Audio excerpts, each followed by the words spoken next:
안녕하세요. 오늘은 추가로 잔느기용의 이제 순전한 사랑 세 번째 이야기를 나눠보도록 하겠습니다. 지난번에는 이제 그 잔느기용이 무려 16살의 어린 나이에 이제 결혼을 하게 되었고, 근데 이제 그 시댁이 아주 끔찍한 곳이었다. 이제 천주교, 그러니까 하나님에 대한 믿음도 없었고, 그리고 돈만 밝히는 집이었고, 그리고 이제 시어머니가 이제 사실상 이 집안에 가장 이제 그 힘이 있는 사람이어서 모든 사람은 시어머니가 시키는 대로 해야 됐다. 잔느기용이 자유롭게 뭔가 자신의 생각을 이야기하거나 이건 아닌 것 같다라고 조심스럽게 말을 건넬지라도 너는 왜 분쟁을 일으키고 싸움을 거냐라고 하면서 오직 시키는 대로 해라. 생각을 하지 말아라. 이렇게까지 시어머니가 몰아갔다. 그래서 잔느기용이 마치 자신은 이제 점점 바보가 되는 것 같은 그런 경험을 하게 되었다. 이런 내용을 나눴습니다.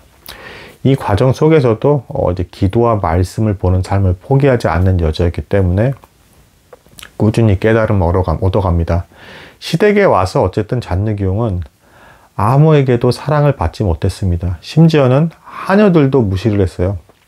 그러니까 이제 왜냐하면 이제 시어머니와 남편이 이제 이 아내를 그리고 며느리를 무시하고 다니니까 하녀들조차도 이제 아무리 이제 어떤 주인의 아내라고 하더라도 무시를 할 수 있겠구나 하면서 우습게 보는 것입니다. 그래서 실제로 그런 내용도 얘기를 해요. 남편이 아팠는데 병간호 전문 또 하녀가 있었다라고 합니다. 이 하녀의 말을 철저히 믿는 거예요. 왜냐면 또 남편 입장에서는 내내 어릴 적부터 이 하녀의 돌봄을 받았으니까. 그러면서 이 하녀의 말이면 무조건 다 믿었기 때문에 아내에 대해서 이제 험담하고 뭐하는 것에 대해서 그대로 다 듣고 아내를 혼내기도 했다. 결혼까지 한 사이임에도 불구하고. 그래서 심지어는 여기 기록에 의하면 결국에는 물건도 던지고 무서운 어떤 행동들을 했기 때문에 잔느기용 입장에서 이게 너무 무서울 수밖에 없었어요. 16살에 시집을 왔죠. 그리고 남편은 최소한 22살이 위에요. 그러니까 거의 딸뻘이기도 하고 아니면 학교의 어린 소녀의 나이 많은 선생님 뻘이죠. 이런 사람이 물건도 던지고 화를 내고 윽박지르면 이 소녀가 얼마나 무섭고 이제 떨렸겠습니까?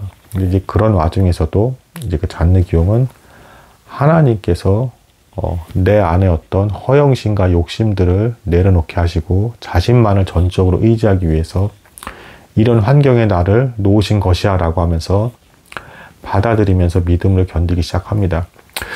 이게 참고로 이걸 대한민국 사회에 조금 좀 대입할 수 있는 부분도 있는데요. 이런 건 분명 있습니다. 그러니까 너무 유튜브에서 다 당신 탓이야. 그러니까 계속 다 이런 걸 고쳐야 돼, 저런 걸 고쳐야 돼. 이런 방송이 너무 많아요. 그러니까 이제 계속 스마트해지고 더 나아져라, 더 나아져라, 더 나아져라 해서 경쟁 우위를 당신이 지녀야 된다라는 방송들이 너무 많습니다. 계속 자기 개발을 하라는 거죠. 이런 것도 고치고 저런 것도 고치고 하고 심지어는 인간관계조차도 당신이 잘못했으니까 뭔가 저 사람들이 이렇게 하면서 당신이 손해를 보는 거야. 그러니까 착하게 살아서 손해를 본 것까지도 당신이 미련해서 그런 거야 이런 식으로 말하는 어떤 사회 분위기가 대한민국에 팽배한데, 근데 이 책을 보면요, 뜻하지 않게 희한하게 주변에 나쁜 사람들이 잔뜩 있는 곳에 가게 되는 경우들이 발생을 합니다. 그리고 예를 들면 어떤 자녀가 태어나게 되었을 때도 부모를 선택한 게 아니잖아요. 좋은 부모 밑에서 태어난 자녀도 있지만 이상한 부모 밑에서 태어난 자녀도 있습니다. 그거를 누가 탓해야 될 문제가 아니지 않습니까? 근데 어떤 이제 대한민국 사회에서는 그것까지도 네가 뭔가 잘못해서 저분들이 이런 거 이렇게 몰아가는 경향이 대단히 강하고, 그래서 이제 극단적인 선택을 하는 사람도 많이 늘어나고 있는 것이 아닌가. 이런 책을 좀 보면 이 여인은 어쨌든 그 집에 가가지고 이제 나는 하나님의 사랑을 받는 사람이다라고 믿음으로써 나아감으로써 계속 남편과 다른 사람들에게 사랑을 베풀려고 애쓰는 모습이 나옵니다. 계속. 그러니까 이제 뭡니까? 이 여인에게 문제가 있었던 게 아니라는 것이죠. 그렇지만 어쨌든 결혼을 하게 돼서 만난 그 집안이 이 모양 이 꼴이니 어쩔 수 없이 이렇게 고통을 받을 수밖에 없는 것이죠. 이런 상황도 있다는 걸 생각을 한다 그러면 역시 이런 부분들도 우리가 함부로 단정짓지는 말아야 된다. 이런 부분들을 생각해 볼 수 있는 여지가 있습니다. 그리고 이 여인이 어쨌든 이 과정에서 깨달은 것들을 계속 나눠요. 그러니까 나를 더 성장하게 하시기 위해서 허영심을 불러일으키고 이런 것들을 좀 멀리하기 위해서 이런 사람들을 붙여주고 나를 연단하시구나 하면서 어떻게든 견디려고 하는 모습이 나오고 기도하고 말씀을 보면서, 그리고 그 와중에 또 역시 또 깨닫는 말은 이겁니다. 그렇게 시댁에 와서 아무도 자신을 사랑해 주는 사람이 없는데 그럼에도 불구하고 인간은 사랑을 받고 사랑을 해야 하는 존재구나라는 것을 나는 깊이 깨달았다, 이런 말을 합니다. 그래서 남편이 그렇게 자기에게 처음부터 신뢰를 보여주지 않고 있음에도 불구하고 하나님께 난 사랑을 받았기 때문에, 그러니까 뭐 사랑을 베풀려면 보통 어떻게 해야 돼요? 그러니까 자기가 사랑을 받아야 되죠. 근데 그것을 이 여인은 하나님께서 나를 사랑하고 계시다, 하나님의 임재를 항상 경험하면서 그 받은 사랑으로 남편에게 사랑을 베풀려고 애썼습니다. 하지만 이제 조금 나아지는 모습은 보여지긴 했지만 여전히 남편도 시어머니가 시키는 대로 하면서 잔느기용을 괴롭히고 잘해주는 것이 없었다. 그래서 결국에는 이제 뭐 여기까지 가게 됩니다. 천연두, 이제 전염병이 이제 유행을 하게 돼요. 근데 여기서 또 이 시어머니가 문제가 돼서 이제 그 첫째 아들이 천연두에 먼저 걸렸습니다. 그래서 이 천연두를 이때 당시 걸리게 되면 이제 병이 낫게 돼서 살아남는다 하더라도 뭐지 막 종기라든가 이렇게 나면서 터지기 때문에 피부가 다 상해요. 막 울퉁불퉁해진다는 것입니다. 그래서 이 첫째 아들 대단히 아름다운 용모였는데 아름다운 용모를 잃어버렸다. 그리고 잔느기용과 둘째 아들이 이제 피신을 하려고 하는데 이 시어머니가 도무지 집에서 나가지 못하게 하고 자기는 다른 공간에서 따로 있으면서 시키기만 하면서 너는 도망가지 말고 여기 있는 일을 다 수행해라, 뭐 이렇게 해서 결국에는 잔느기용이 천연두에 걸리게 됩니다. 둘째 아들도 걸리게 되고요. 그래서 둘째 아들이 목숨을 잃게 되고, 그리고 본인도 천연두가 걸려서 피부에 종기를 쬐내고 눈이 붓고 여러 가지 어떤 그 후유증들 증상들을 겪으면서 이제 아름답지 않은 여자가 되어버렸다, 뭐 이제 이 얘기를 합니다. 그러면서 여기에 대해서 이제 놀라운 또 반응을 보이는데 하나님께 기도하고 또 다른 사람들에게도 이렇게 말을 했다라고 합니다.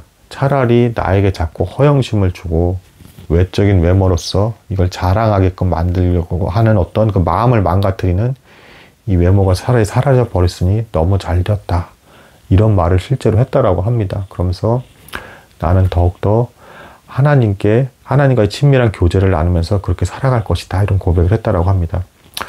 여기서 또 트러블이 생겨요. 남편이 또 뭐라 했냐면 그것에 대해서 하나님께 기도하지 마라, 말씀 보지 마라, 그리고 나한테 전념해라, 나랑 붙어자 하면서 나를 더 사랑해라 하면서 남편이 그런 반응을 보였고, 시어머니 역시도 너 기도하지 마라, 우리가 시키는 일이야 똑바로 더 해라 라고 하면서 또 이렇게 괴롭혔다라고 합니다.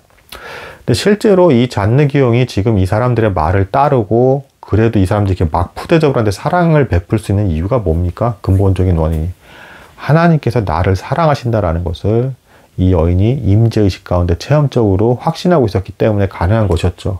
그러니까 이제 근본적으로 이런 집안에 견디고 사랑을 베풀 수 있는 이유는 하나님께로부터 온 사랑이었다는 것입니다. 근데 안타깝지만 이 주변의 모든 사람들은 영적인 소경이었고 그러한 깨달음이 없었기 때문에 오히려 하나님에 대한 기도도 하지 말라면서 막 방해하고 괴롭혔다라고 합니다. 아주 고통스러운 상황에 놓였던 것이죠. 또 그리고 이제 신부님들과의 관계도 이제 조금씩 나오는데 뭐 신부님이라고 다 좋았던 건 아니고, 근데 이제 뭐 영적으로 뛰어난 신부님들을 만난 일이 있었고, 여기서 이 영적으로 뛰어난 신부님들이 잔느경이 어린 나이에 너무 깊이 있는 깨달음들을 알고 있는 것들을 보고 깜짝 놀랐다라고 합니다. 어떻게 이렇게 어린 나이에 벌써 하나님에 대한 깊은 어떤 감각을 지니고 계십니까? 라고 해서 이 잔느경이 또 그것에 대해서 순간 자기가 좀 교만해진 것에 대해서 회개하는 모습이 또 나옵니다. 그러니까 영적인 것조차도 사실은 우리를 교만케 할 수가 있는 것입니다. 조심해야 되는 것이죠. 그리고 이 여인이 이 회개를 하게 된 근본적인 원인은 자신이 허영심으로 아름다움을 자랑을 하거나 혹은 이렇게 영적인 것을 어떻게 뜻하지 않게 자랑하게 됐을 때 집으로 돌아올 때쯤이 되면 하나님께서 나와 함께하지 않으시고 멀어지셨다라는 어떤 임재가 떠나는 어떤 그런 경험들을 했다라고 합니다. 그래서 그게 고통스러워서 이렇게 회개를 하게 된 것입니다. 이것도 주는 교훈이 있는데요.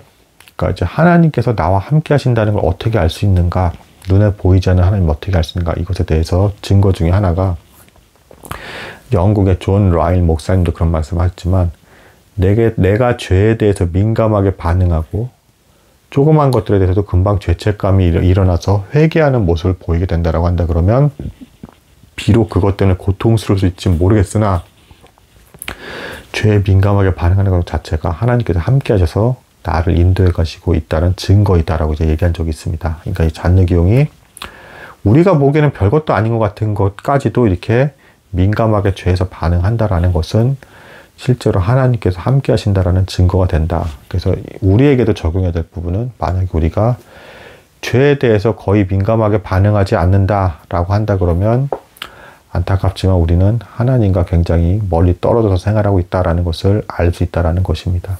오늘은 여기까지 나도록 하겠습니다. 감사합니다.